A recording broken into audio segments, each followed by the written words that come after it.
Guys, let's start the first of a two-part series on accountability, and I'll throw it over to Chad. Chad, what'd you get down?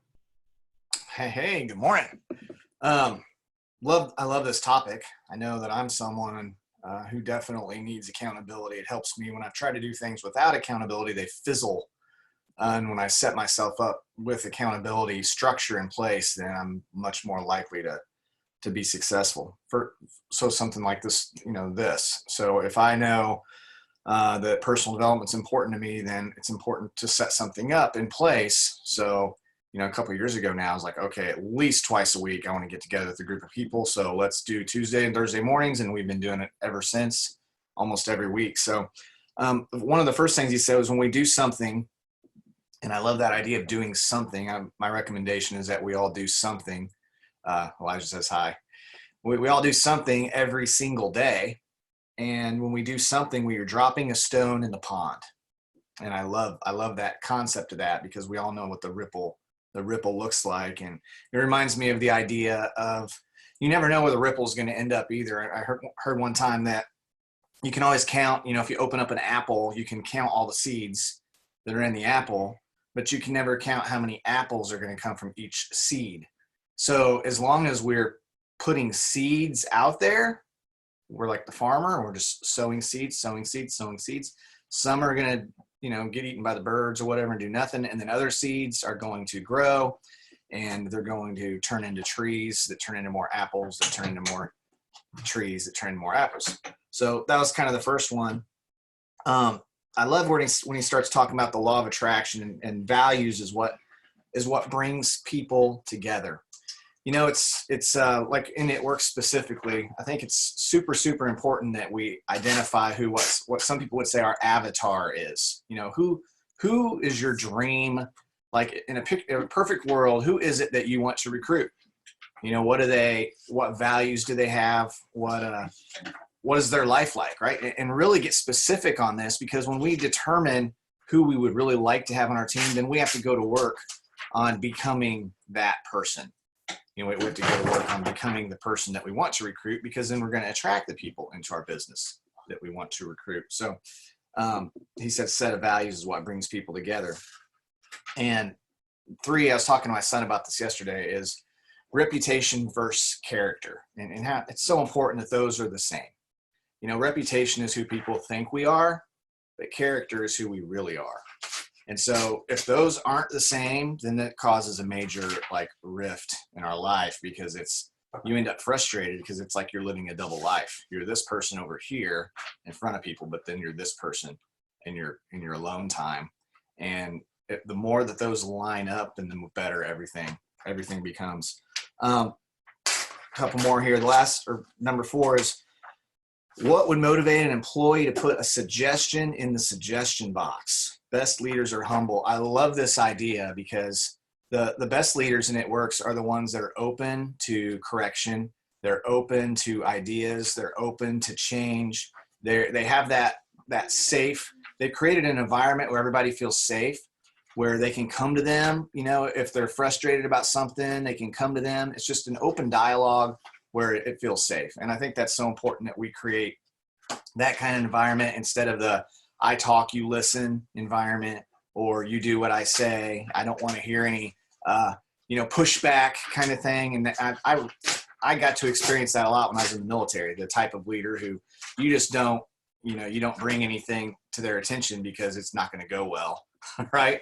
Versus people that are open and they're like, how am I doing? And they want to know, because they want to change and they want to grow, and they're open. And that's the kind of environment that people will thrive in. And the last thing I'll touch on here in a second, and this is hard. This is really, really hard, I think, for yellow personalities, is that we have to realize in this business that if we have time to do everything for everyone, then we're not doing much. And what I mean by that is if we're doing things to grow our business that are meaningful, then there's going to be some things that we have to say no to. That's how you know you're doing great things, is when there's a lot of things that you have to say no to. And I love John Max. When he first said that, I was kind of a little offended by it, but he said, in a business like this, you're going to grow or you're going to go. You're going to get better or you're going to get left. You know, we talk about things like exposure is everything. The fortune is in the follow-up, and work with the willing. Well, if it's work with the willing, you have to kind of identify who's willing, who's not willing. And if someone's not willing, then we can't work with them because they're not willing, which is hard if you're a yellow personality. And having said all that, the balance of all that is to love everyone unconditionally and where they are and call the greatness out of them. So I think accountability is always a good thing. I think it helps everyone. It's always better to have accountability than to not have any accountability, and to help people with accountability instead of holding them to it. So if you're helping someone with accountability and they fall, you know, it's not a time to shame them or, you know, come at them.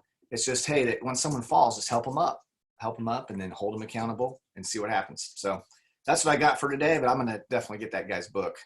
I've never heard of him before, so I'm going to get the book and check it out. Awesome. All right, Tay, drop some nuggets of wisdom. Yeah, so much good. I think I had a couple that Chad had as well. I'll just start the first thing that he said, and it's something that I really resonate with. He said, be accountable to yourself. And for me, it immediately sparked this quote that I heard a couple years back, and I always followed it. And it said, if you wouldn't follow you, don't expect other people to. So you have to be disciplined enough to like give yourself a command and follow through that. And for me, just thinking like putting this, how can this relate to people when you think about New Year's resolutions? People put out resolutions, then maybe a couple weeks in, they're no longer doing the things that they said they was going to do at the beginning of the year. So you have to constantly remind yourself of your dreams, like coming out of conference, like everybody is on fire. It's easy to be on fire when you're so close to the thing that set you on fire.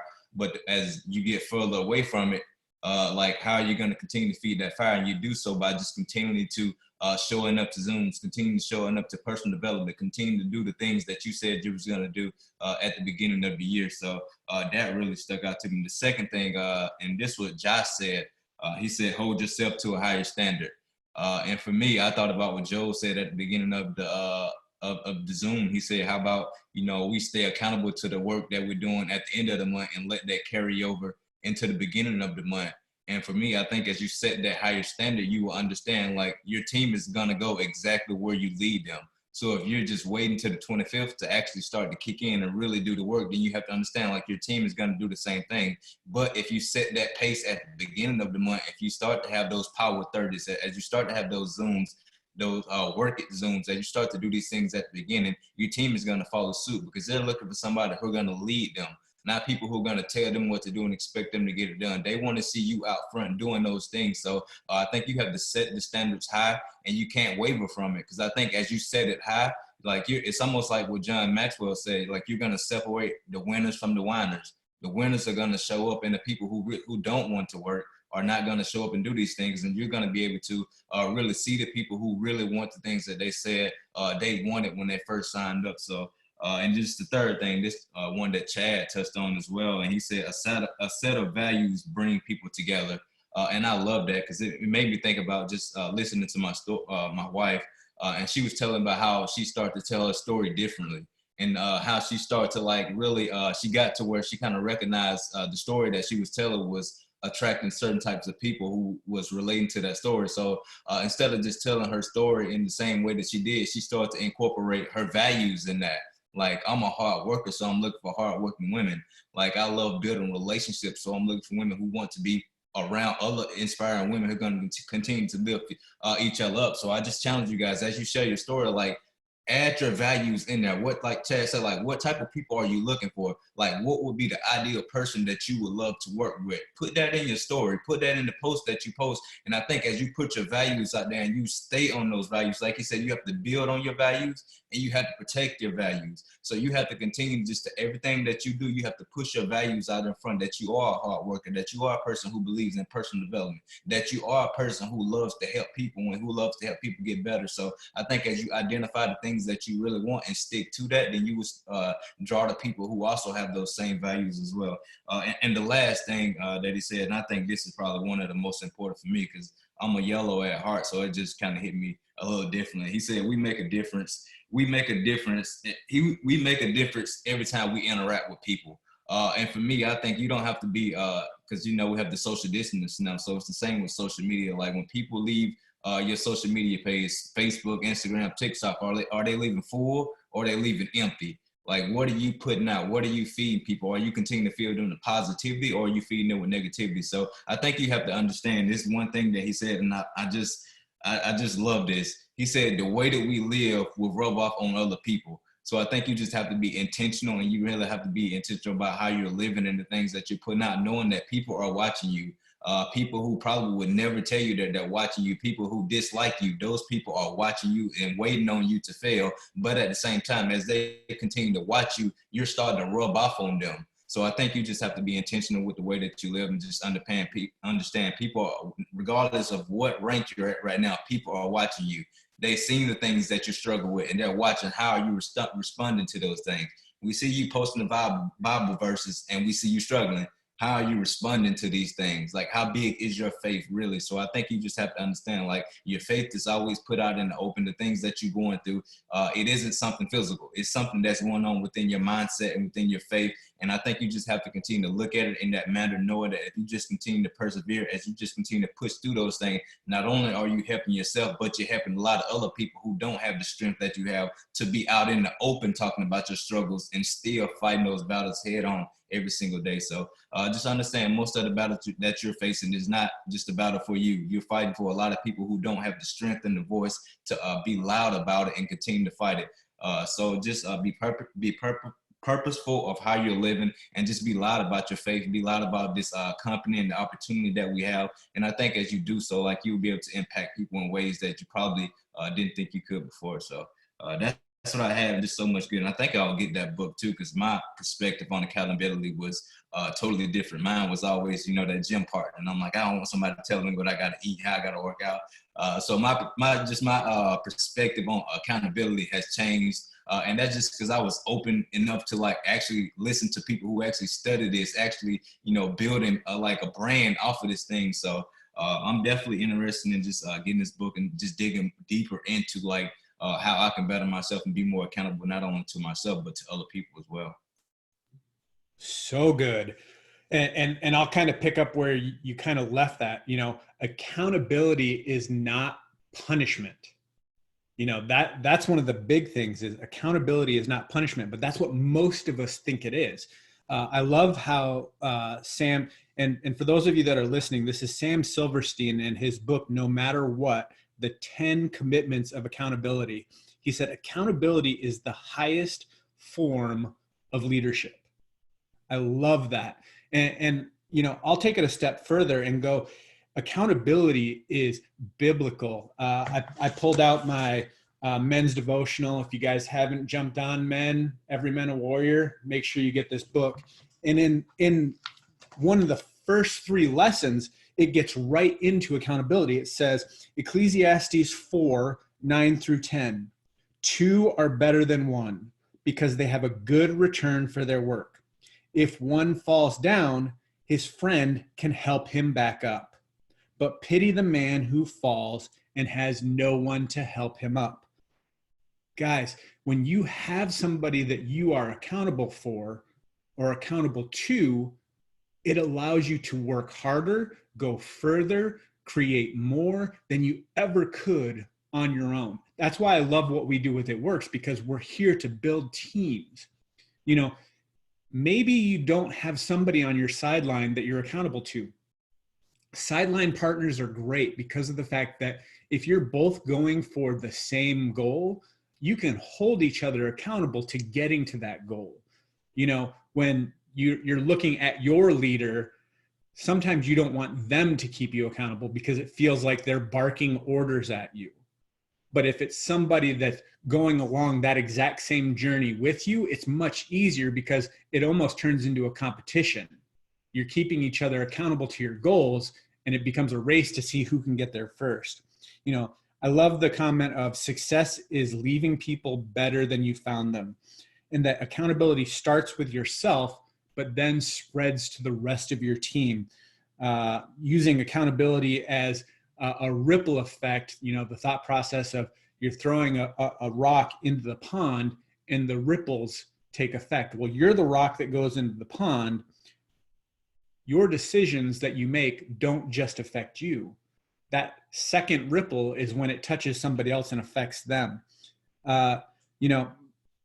Chad and Tay both touched on it. The setting your values and speaking out your values so that you will attract people with similar values. A lot of times the people that are joining your team are a direct reflection of what you're asking for. So make sure, like Tay said, you're putting your values out into your ask so that you're looking for the hard worker. You're looking for the winner, not the whiner. Who on your team right now needs to know that you can't do this without them?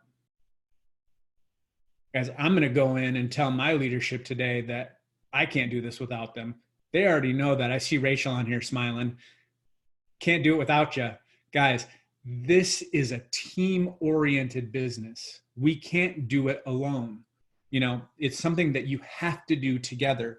So make sure that you're letting those people that are important to you, even those that aren't important to you, know that they matter. I think the second is more important than the first, because the people that know that they're important hold themselves to a different standard. The people that you don't think are important are the ones that need to hear it the most. I love that most problems stem from a lack of accountability. When you look at everything that goes on, you can almost always trace it back to somebody wasn't accountable somewhere. The thought process and the statements of accountability versus responsibility is super important because most people get them mixed up. We are responsible for things. We are accountable to people. Don't mix those up. You have to help someone be inspired to be accountable, not keep them accountable. Now, I'm going to talk about this tomorrow. I'm going to have a quick conversation. So you guys are going to get the early insight. We have a great accountability tool in your back office, and that is the monthly game plan. This is a form and a sheet that you write out each and every month that says, this is what my goals are. But it's also a self-accountability tool because you can go back and look at it and see if you actually did what you were supposed to do to get the results that you wanted at the beginning of the month. That's why I think that's one of the most underutilized tools that we have as a company. This business is built on self-accountability. So if you're not accountable to yourself for your own actions and your own goals, how can you expect to hold people on your team accountable? That's the difference between leadership and management. If you're just trying to tell your team to be accountable and you're not doing the same things for yourself, you're a manager, not a leader. Be accountable to people outside of your circle. That goes back to the thought process of find a sideline person to run with. That way that you guys can bounce back and forth and share and help each other become accountable and hit your goals. And then finally, are you with purpose, for purpose, on purpose? Let your life this week be a ripple that goes out and causes change in other people's lives. Guys, thanks for tuning in. We can't wait to see you here next time for the second part on accountability. We'll see you again soon.